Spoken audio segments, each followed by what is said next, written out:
Viewers, बहुत मशक्क़त करने के बाद, खूब सारी पहाड़ियाँ चढ़ने के बाद आखिरकार हम कैंपटी फॉल पहुँच ही गए हैं।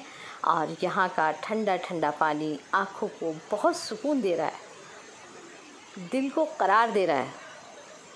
क्या खूबसूरत नज़ारा है, कितना खूबसूरत कि वाकई जब हम इनको देखते हैं तो कभी कभी तो अल्फाज भी हलक में ही अटक कर रह जाते हैं कि हम इनकी तारीफ़ किस तरह बयान करें कि अल्लाह ताला ने इस सरज़मीन को कैसे कैसे खूबसूरत लैंडस्केप दिए हैं, क्या मनाजिर, क्या सीनरीज़ दी हैं।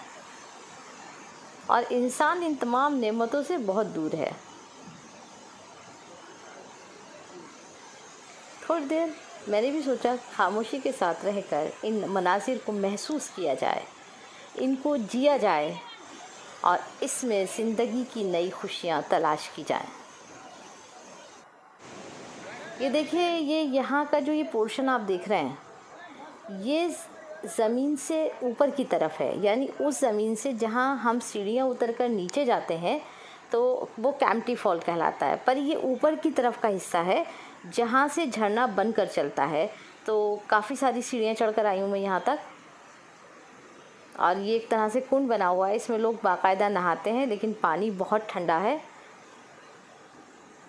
आप देख रहे हैं ना पानी किस कदर बल खाता हुआ अपने पूरे आबो ताब के साथ, पूरे शोर के साथ बह रहा है। और ख़ास तौर से जब हम गर्मियों में यहाँ आते हैं तो बड़ी ताज़गी महसूस करते हैं। हालांकि मैं कई बार यहाँ आ चुकी हूँ, लेकिन हर बार मुझे ऐसा लगता है कि यहाँ के मनाजिर पिछली बार के मनाजिर से एकदम मुख्तलिफ़ हैं। एक तो हर मौसम में हरियाली का रंग बदल जाता है। जो लोग इन चीज़ों को ख़ास तौर से महसूस करते हैं उनको इस चीज़ का अंदाज़ा होगा कि हर मौसम में पेड़ पौधों का रंग, उनका रूप बिल्कुल चेंज हो जाता है। ये हम और ऊपर की जानिब आए हैं, ये वहाँ का हिस्सा है। आमतौर से मैंने जैसे पहले कहा ना कि लोग कैंपटी फॉल को ये समझते हैं कि नीचे की तरफ सीढ़ियाँ उतर के हम चले जाएं। यहाँ बहुत कम लोग आते हैं, पर जो लोग आते हैं तो उनको एहसास होता है कि कुदरत की बाकायदा जो असल खूबसूरती है वो यहाँ मौजूद है। अलग अलग हिस्सों से पानी बहता हुआ ये नीचे, बहुत ही नीचे तक चला जाता है।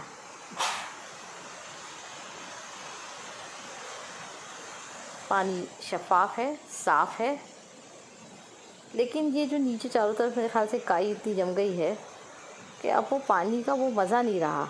और दूसरा ठंडा होने की वजह से मुझे यकीन है कि इस खूबसूरत ब्लॉग को आप भी इंजॉय करेंगे। और ये बिल्कुल सूरज इस टाइम पूरी आबोताब के साथ चमक रहा है। अब हम थोड़ा और ऊपर की जानिब आए हैं, क्योंकि सीढ़ियाँ बनी हुई हैं, रास्ता है, लोग और ऊपर जाते रहते हैं। बहुत सारे तो बच्चे, मतलब जो यंग जनरेशन के हैं, जो न्यू नस्ल है, हमारी नई नस्ल है, वो यहाँ जाती है, इंजॉय करती है। ऊपर से ऊपर तक, पीछे शायद पेड़ों के पास रास्ता भी वहाँ तक निकल जाते हैं। आइए कुछ बीच में आए जाए, पानी में कुछ नहीं तो पैरी भी बोलिए जाएं। भाई शहीदों में नाम लिखवाना है तो उंगली तो कटानी ही पड़ेगी। आते हैं, देखते हैं कि यहाँ से मनाजिर कैसे लगते हैं। हालांकि बहुत संभल कर चलना पड़ता है क्योंकि स्लिपरी होता है, और कभी पाँव फिसल जाए तो बस फिर तो काफ़ी परेशानी का सामना करना पड़ेगा। और ये भी नहीं पता ना कि कितनी चोट लग जाए, क्या हो जाए, कितनी ऊंचाई से पैर फिसले। पानी भी बहुत ठंडा है, पानी के ठंडे होने की भी वजह, पानी में जो मुख्तलिफ़ तरह के पत्थर हैं उनमें भी अगर पैर फिसल जाए और आप गिर जाएँ तो आप ज़ख्मी हो सकते हैं। कैंपटी फॉल का ठंडा ठंडा पानी और किस तरह से शोर के साथ आ रहा है। हालांकि लोग कैंपटी फॉल देखने के लिए नीचे की तरफ जाते हैं, लेकिन अगर आपको रियल इंजॉयमेंट चाहिए, रियल इंजॉय करना है, तो यहाँ कुछ सीढ़ियाँ हैं, उन्हें चढ़कर आना पड़ेगा।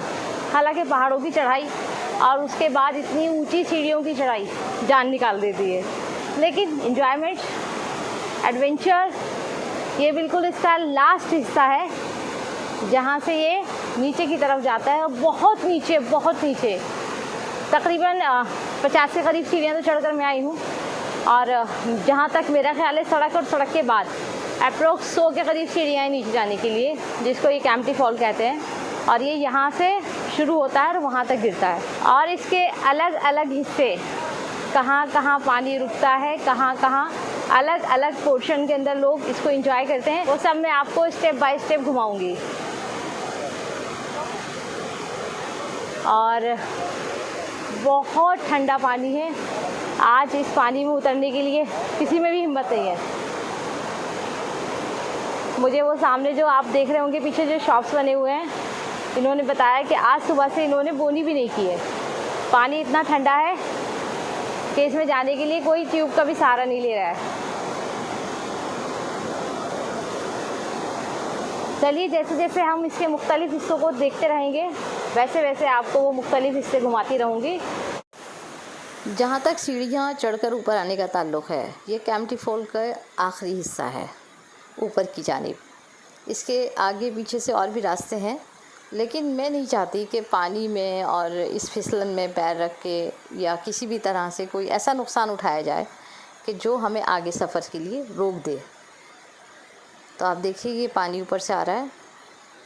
अब मुझे याद है, हम पिछली बार आए थे तो यहाँ इस पानी में यहीं खड़े बहुत सारे हमने फ़ोटोज़ बनवाए थे और पानी को बहुत इंजॉय किया था। लेकिन अब जैसा कि मैंने पहले ही आपको बताया कि पानी बहुत ठंडा है, मौसम जो है साज़गार नहीं है, तो इस पानी में नहाना या पैर डालना मुनासिब नहीं है। ये देखिए कितना तेज़ी के साथ पानी आ रहा है। आप इसके किसी भी हिस्से में चले जाएं, हर जगह एक तरह से पूरे कुंड से बने हुए हैं और लोग उसमें जाते हैं, नहाते हैं, डुबकियां भी लगाते हैं अपनी अपनी श्रद्धा के हिसाब से, जिसको जो जैसे करना है। लेकिन तकरीबन मुझे यहाँ आए हुए 1 घंटा हो गया और अभी तक मैंने किसी को भी पानी में उतरते हुए नहीं देखा है। जैसा कि मैंने पहले ही कहा था कि आसपास की जो दुकानें बनी हुई हैं, इन दुकानदारों ने भी यही कहा कि सुबह से इन लोगों ने बोनी तक नहीं की है। और वो बोनी का मकसद ये है कि जो लोग इनसे ट्यूब लेते हैं, कपड़े लेते हैं, जो पानी में जाते हैं, सब बिल्कुल नदारद, कुछ भी नहीं है। देखें आप उस जानिब देखिए, अगर हाँ कैमरे में दिखाई दे तो देखिए किस तरह से ये ऊपर पहाड़ियाँ हैं सब।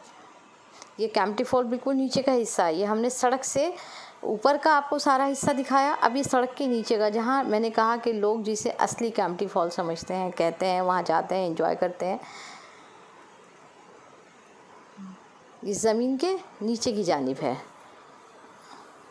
और मैंने पहले ही कहा था कि सीढ़ियों की तादाद काफ़ी ज़्यादा है जिन्हें उतर कर लोग जाते हैं। अब हम आ चुके हैं सड़क पर, और तो क्यों ना आसपास के, हाँ वाकई टाटा बाय बाय तो करना बनता ही है, लेकिन ये कि उससे पहले थोड़े आसपास के मनाजिर को भी देख लिया जाए कि आसपास क्या मिल रहा है, क्या चल रहा है, लोग कहाँ से आ रहे हैं, क्या ख़रीद रहे हैं। ये बसें खड़ी हैं, ये वही पहाड़ियाँ, ये व्यू तो आम होता है पहाड़ों पर।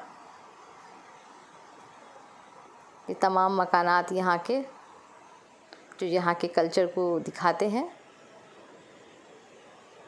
ये एक बार फिर देख लीजिए कैंपटी फॉल, जहाँ लोग जाते हैं, नहाते हैं। ये एक तरह से मैंने आपसे कहा ना, कुंड बने हुए हैं। ये पहाड़ियाँ, पहाड़ियों की चमक बता रही होगी कि सूरज कितनी तेज़ी के साथ निकल रहा है। काफ़ी रोशनी है। पहाड़ों में सुबह शाम का पता नहीं चलता है। ये चारों तरफ के मनाजिर हैं। और बस एकदम से मुझे दिखाई दी एक चाय वाले की दुकान, और मैंने फ़ौरन इरादा किया कि जब तक मैं यहाँ से चाय नहीं पी लूँगी मैं आगे नहीं बढ़ूँगी। और फ़ौरन मैंने अपनी जगह पर कब्ज़ा किया। और मिलते हैं अगले ब्लॉग में, तब तक के लिए खुदा हाफ़िज़।